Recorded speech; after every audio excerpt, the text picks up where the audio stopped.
Hello ಪ್ರಿಯ ಹೂಡಿಕೆದಾರರು ಮತ್ತು ವ್ಯಾಪಾರಿಗಳು. ಯೋಜನೆಯು ನಿಮ್ಮೊಂದಿಗೆ ಸಂಪರ್ಕದಲ್ಲಿದೆ. ಸಿಸ್ಟಮ್ ಗುರು ಮಾರ್ಕೆಟ್ಸ್ ಕಂಪನಿಯ ಬಗ್ಗೆ ಸಾಮಾನ್ಯ ಮಾಹಿತಿಯೊಂದಿಗೆ ಪ್ರಾರಂಭಿಸೋಣ. ಅಗತ್ಯವಿದ್ದರೆ ನೀವು ಅದನ್ನು ನಿಲ್ಲಿಸಬಹುದು. ಕಂಪನಿಯ ಎಲ್ಲಾ ಸೂಚಕಗಳನ್ನು ನೀವು ಹೆಚ್ಚು ನಿಕಟವಾಗಿ ಅಧ್ಯಯನ ಮಾಡಬಹುದು. ನಿಮ್ಮೊಂದಿಗೆ ಸಂಸ್ಥೆಯ ಪ್ರಸ್ತುತ ಮೂಲಭೂತ ಸೂಚಕಗಳನ್ನು ನಾವು ವಿಶ್ಲೇಷಿಸುತ್ತೇವೆ. Alphabet Inc ticker GOBG. ಈ ವಿಮರ್ಶೆಯು ದತ್ತಾಂಶವನ್ನು ಆಧರಿಸಿದೆ. ಜೂನ್ 08, 2025. ವರ್ಗೀಕರಣದ ಮೂಲಕ ಗುರು ಮಾರ್ಕೆಟ್ಸ್ ನಿಗಮ ಆಲ್ಫಾಬೆಟ್ ಇಂಕ್ ಉಪವರ್ಗಕ್ಕೆ ಸೇರಿದೆ. ದಿ ಇಂಟರ್ನೆಟ್ 63 ಕಂಪನಿಗಳು ವಿಶ್ಲೇಷಣೆಯಲ್ಲಿ ತೊಡಗಿಕೊಂಡಿವೆ ಮತ್ತು ಇದು ಬಹಳ ಪ್ರಾತಿನಿಧಿಕವಾಗಿದೆ. ಅಧ್ಯಯನದಲ್ಲಿರುವ ಕಂಪನಿಯ ಫಲಿತಾಂಶ 10 ಅಂಕಗಳಲ್ಲಿ 5. ಉಪವರ್ಗಕ್ಕೆ ಸರಾಸರಿ ಸ್ಕೋರ್ 3.1 ಅಂಕಗಳು. ನೀವು ಅದನ್ನು ಬಹಳ ವಿಶಾಲವಾಗಿ ನೋಡಿದರೆ ಇಡೀ ಸ್ಟಾಕ್ ಮಾರುಕಟ್ಟೆಯ ಚೌಕಟ್ಟಿನೊಳಗೆ. ಒಟ್ಟಾರೆಯಾಗಿ ಸ್ಟಾಕ್ ಮಾರುಕಟ್ಟೆಯ ಸರಾಸರಿ ಸ್ಕೋರ್ 1.8 ಅಂಕಗಳು ಎಂದು ನಾವು ನೋಡುತ್ತೇವೆ. ಕಂಪನಿಯ 5 ಪಾಯಿಂಟ್ ರೇಟಿಂಗ್ ವಿರುದ್ಧ ಆಲ್ಫಾಬೆಟ್ ಇಂಕ್. ಕಂಪನಿಯ ಷೇರು ಬೆಲೆಯ ಚಲನೆಯನ್ನು ಹೋಲಿಸುವ ಮೂಲಕ ಆಲ್ಫಾಬೆಟ್ ಇಂಕ್ ಮತ್ತು ಉಪವರ್ಗದ ಷೇರುಗಳು. ನಾವು 12 ತಿಂಗಳ ಕಂಪನಿಯ ಷೇರುಗಳನ್ನು ನೋಡುತ್ತೇವೆ. ಆಲ್ಫಾಬೆಟ್ ಇಂಕ್ ಮೈನಸ್ ಬದಲಾವಣೆಯನ್ನು ತೋರಿಸಿದೆ 0.1%. 21.4% ಉಪವರ್ಗಕ್ಕೆ ಬೆಲೆ ಡೈನಾಮಿಕ್ಸ್ ವಿರುದ್ಧ. ಕಂಪನಿಯ ಮಾರುಕಟ್ಟೆ ಬಂಡವಾಳೀಕರಣ ಆಲ್ಫಾಬೆಟ್ ಇಂಕ್ ಮೊತ್ತ $14.64 ಬಿಲಿಯನ್. $10,160 ಶತಕೋಟಿಯ ಮಾರುಕಟ್ಟೆ ಬಂಡವಾಳೀಕರಣದೊಂದಿಗೆ ಉಪವರ್ಗವು $1.016 ಶತಕೋಟಿ ಮೌಲ್ಯದ್ದಾಗಿದೆ. ಕಂಪನಿಯ ಪುಸ್ತಕ ಮೌಲ್ಯವು $155.48 ಶತಕೋಟಿ ಎಂದು ಅಂದಾಜಿಸಲಾಗಿದೆ. $1.023 ಶತಕೋಟಿಯ ಬ್ಯಾಲೆನ್ಸ್ ಶೀಟ್ ಬಂಡವಾಳೀಕರಣದೊಂದಿಗೆ ಉಪವರ್ಗವು $1.023 ಶತಕೋಟಿ ಮೌಲ್ಯದ್ದಾಗಿದೆ. ಮಾರುಕಟ್ಟೆ ಮತ್ತು ಬ್ಯಾಲೆನ್ಸ್ ಶೀಟ್ ಬಂಡವಾಳೀಕರಣದ ಷೇರುಗಳನ್ನು ಹೋಲಿಸುವ ಮೂಲಕ ನಾವು ಈ ಕೆಳಗಿನವುಗಳನ್ನು ನೋಡುತ್ತೇವೆ. ಆಕ್ರಮಿತ ಪಾಲು alphabet inc stock market capitalisation ಮೌಲ್ಯಮಾಪನದ ಸಂದರ್ಭದಲ್ಲಿ ಉಪವರ್ಗದಲ್ಲಿ 20.814%. ಪುಸ್ತಕದ ಮೌಲ್ಯವು 15.193%.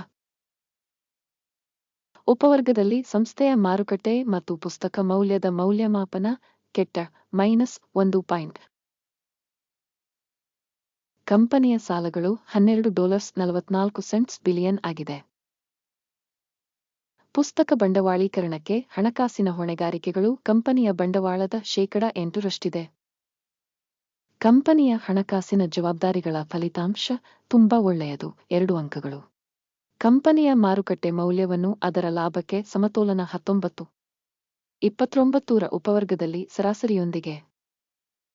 ಉಪವರ್ಗದಲ್ಲಿರುವ ಕಂಪನಿಗಳಿಗೆ ಹೋಲಿಸಿದರೆ ಗಳಿಕೆಯ ಅನುಪಾತಕ್ಕೆ ಮಾರುಕಟ್ಟೆ ಬೆಲೆ ಒಳ್ಳೆಯದು 1 ಪಾಯಿಂಟ್.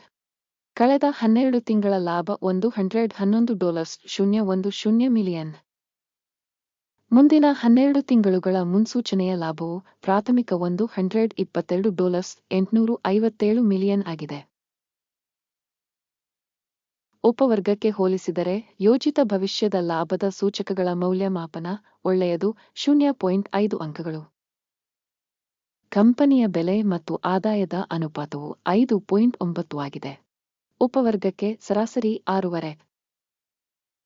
ಉಪವರ್ಗದಲ್ಲಿನ ಕಂಪನಿಗಳ ಸೂಚಕಗಳಿಗೆ ಹೋಲಿಸಿದರೆ ಕಂಪನಿಯ ಮಾರುಕಟ್ಟೆ ಮೌಲ್ಯ ಮತ್ತು ಆದಾಯದ ಅನುಪಾತದ ಮೌಲ್ಯಮಾಪನ ಒಳ್ಳೆಯದು 0.5 ಅಂಕಗಳು.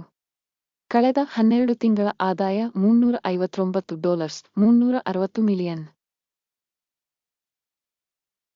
ಮುಂದಿನ 12 ತಿಂಗಳಿಗೆ ಯೋಜಿತ ಆದಾಯವು $394.1 ಶತಕೋಟಿ ಎಂದು ನಿರೀಕ್ಷಿಸಲಾಗಿದೆ. ಉಪವರ್ಗದಲ್ಲಿನ ಕಂಪನಿಗಳ ಸೂಚಕಗಳಿಗೆ ಹೋಲಿಸಿದರೆ ಯೋಜಿತ ಭವಿಷ್ಯದ ಆದಾಯ ಸೂಚಕಗಳ ಮೌಲ್ಯಮಾಪನ ಒಳ್ಳೆಯದು 0.5 ಅಂಕಗಳು. ಮಾರಾಟದ ಅಂಚು 30.9%, ಉಪವರ್ಗದಲ್ಲಿ ಸರಾಸರಿ 22.4%. ಉಪವರ್ಗದಲ್ಲಿನ ಕಂಪನಿಗಳ ಸೂಚಕಗಳೊಂದಿಗೆ ಹೋಲಿಸಿದರೆ ಲಾಭದಾಯಕತೆಯ ಮೌಲ್ಯಮಾಪನ ಒಳ್ಳೆಯದು 0.5 ಅಂಕಗಳು. ಉಪವರ್ಗದಲ್ಲಿ ಉದ್ಯೋಗಿಗಳ ಸಂಖ್ಯೆಯಿಂದ ಕಂಪನಿಯ ಪಾಲು ಶೇಕಡ 8.083 ಆಗಿದೆ. ಇದು ಮಾರುಕಟ್ಟೆ ಬಂಡವಾಳೀಕರಣದ ಪಾಲುಗಿಂತ 158% ಕಡಿಮೆಯಾಗಿದೆ.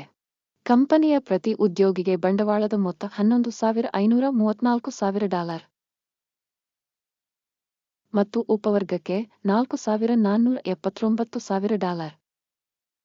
ಉಪವರ್ಗದಲ್ಲಿನ ಸೂಚಕಗಳಿಗೆ ಹೋಲಿಸಿದರೆ ಪ್ರತಿ ಉದ್ಯೋಗಿಗೆ ಬಂಡವಾಳದ ಮೊತ್ತದ ಮೌಲ್ಯಮಾಪನ ಪಾಸ್ ಮಾಡಬಹುದಾದ 0 ಅಂಕಗಳು. ಪ್ರತಿ ಉದ್ಯೋಗಿಗೆ ಲಾಭದ ಮೊತ್ತ $605,500. ಉಪವರ್ಗದಲ್ಲಿ ಸರಾಸರಿಯೊಂದಿಗೆ $154.7,000. ಉಪವರ್ಗದಲ್ಲಿನ ಸೂಚಕಗಳಿಗೆ ಹೋಲಿಸಿದರೆ ಪ್ರತಿ ಉದ್ಯೋಗಿಗೆ ಕಂಪನಿಯ ಲಾಭದ ಮೌಲ್ಯಮಾಪನ ಒಳ್ಳೆಯದು 0.5 ಅಂಕಗಳು. ಸಂಸ್ಥೆಯ ಪ್ರತಿ ಉದ್ಯೋಗಿಗೆ ಮಾರಾಟದ ಪಾಲು $1,960,000. ಉಪವರ್ಗ $691,000. ಉಪವರ್ಗದ ಅಂಕಿಗಳಿಗೆ ಹೋಲಿಸಿದರೆ ಪ್ರತಿ ಉದ್ಯೋಗಿ ರೇಟಿಂಗ್ಗೆ ಮಾರಾಟ ಉತ್ತಮ 0.5 ಅಂಕಗಳು.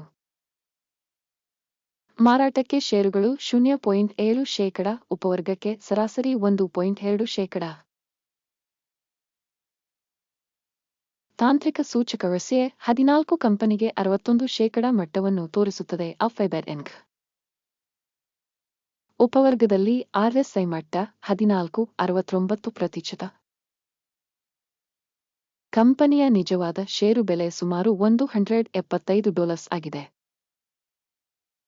ಕಂಪನಿಯ ಷೇರುಗಳ ಒಮ್ಮತದ ಬೆಲೆ ಮುನ್ಸೂಚನೆಯು ಸುಮಾರು $200 ಆಗಿದೆ. ಆರ್ಡರ್ ಟೇಬಲ್ ಅನ್ನು ನೋಡೋಣ. ಅದು ನಿಮಗೆ ಲಭ್ಯವಿದೆ. ಪಿನ್ ಮಾಡಿದ ಕಾಮೆಂಟ್ನಲ್ಲಿ ಲಿಂಕ್. ಆರ್ಡರ್ ಟೇಬಲ್ ಮಾಹಿತಿ ಮತ್ತು ಉಲ್ಲೇಖ ವ್ಯವಸ್ಥೆಯಿಂದ ನಿರ್ದಿಷ್ಟ ಋತುವಿನಲ್ಲಿ ಹಿಂದೆ ಮಾಡಿದ ಎಲ್ಲಾ ನಿರ್ಧಾರಗಳನ್ನು ಒಳಗೊಂಡಿದೆ. ಗುರು ಮಾರ್ಕೆಟ್ಸ್. ಆರ್ಡರ್ ಟೇಬಲ್ಗೆ ಪ್ರವೇಶವು ಸಂಪೂರ್ಣವಾಗಿ ಉಚಿತ ಮತ್ತು ಮುಕ್ತವಾಗಿದೆ. ಪಿನ್ ಮಾಡಿದ ಕಾಮೆಂಟ್ನಲ್ಲಿ ಲಿಂಕ್. ಸ್ಟಾಕ್ ಮೌಲ್ಯಮಾಪನದ ಫಲಿತಾಂಶಗಳ ಆಧಾರದ ಮೇಲೆ ಫೈಬರ್ ಇಂಕ್. ಮೌಲ್ಯಮಾಪನದ ಮಾಹಿತಿ ಮತ್ತು ಉಲ್ಲೇಖ ವ್ಯವಸ್ಥೆ. ಗುರು ಮಾರ್ಕೆಟ್ಸ್ ಕೆಳಗಿನ ನಿರ್ಧಾರವನ್ನು ಮಾಡಲಾಯಿತು. ಆದೇಶವನ್ನು ತೆರೆಯಬೇಡಿ ಏಕೆಂದರೆ ಈ ವಿಡಿಯೋ ವಿಮರ್ಶೆಯಾಗಿದೆ. ಕೊನೆಯವರೆಗೂ ವೀಕ್ಷಿಸಿದ್ದಕ್ಕಾಗಿ ಮತ್ತು ಮಾಹಿತಿ ಮತ್ತು ಉಲ್ಲೇಖ ವ್ಯವಸ್ಥೆಯನ್ನು ಬಳಸಿದ್ದಕ್ಕಾಗಿ ಎಲ್ಲರಿಗೂ ಧನ್ಯವಾದಗಳು. ಗುರು ಮಾರ್ಕೆಟ್ಸ್.